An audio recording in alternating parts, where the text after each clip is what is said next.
அப்போ இதை செய்கிறதுக்கு குறைந்தபட்சம் 1 வருடம் ஒரு மாநிலத்துக்கு ஆகும். ஓகே. இப்போ நீங்கள் ஒருத்தருக்கு வந்து இப்போ உதாரணத்துக்கு பீகாரில் பண்ணாங்க, கிட்டத்தட்ட 1 கோடி வாக்காளர்களை நீக்கிட்டாங்க.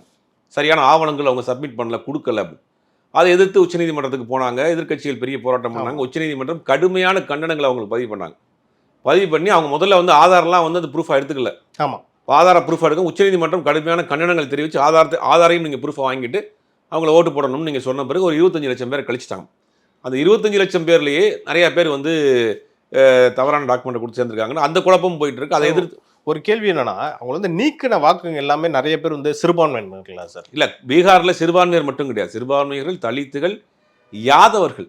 ஓகே. ஏன்னா அங்கே தேசிய யாதவ் இருக்காரையா, அவரு சம்மந்தப்பட்ட கம்யூனிட்டி ஓட்டிங் நீக்கியிருக்கிறாங்க. அவங்க பாஜகலாம் ஆதரவு தெரிவிக்க மாட்டாங்க. இல்லை, அவங்க கம்யூனிட்டியில் அவங்க ஓரளவுக்கு அவங்க ஃபேவராக இருப்பாங்கன்றது அவங்களுடைய கணிப்பு.